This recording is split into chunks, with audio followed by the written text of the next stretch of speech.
আসন্ন ডব্লিউবিসিএস পরীক্ষার ক্ষেত্রে এটা খুব গুরুত্বপূর্ণ। এখন পলিটিক্যাল সায়েন্স, আমরা পলিটিক্যাল সায়েন্সটা যেটা পড়ে থাকি, কিন্তু আমাদের বিষয় তো পলিটিক্যাল সায়েন্স পড়তে হয় না, সেটা তার মধ্যে একটা পার্ট ইন্ডিয়ান পলিটি। এটা আমরা সকলেই ভুল করে থাকি, বেশিরভাগই ভুল করে থাকি যে আমরা মনে হয় পলিটিক্যাল সায়েন্স পড়ছি। না, পলিটিক্যাল সায়েন্স অনেক, তার ব্যাপ্তি অনেক বেশি, কিন্তু তার মধ্যে ইন্ডিয়ান পলিটিটা আমাদের পড়তে হয়।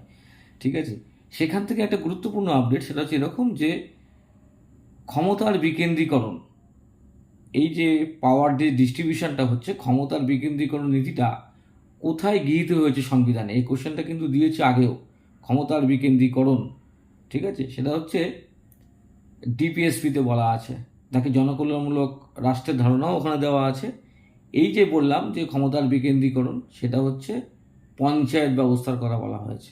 ঠিক আছে, এটা 40 নম্বর আর্টিকেলে বলা আছে। এই বিষয়টা খুব গুরুত্বপূর্ণ, ডাব্লিউবিসিএস এর ক্ষেত্রে তো খুবই গুরুত্বপূর্ণ।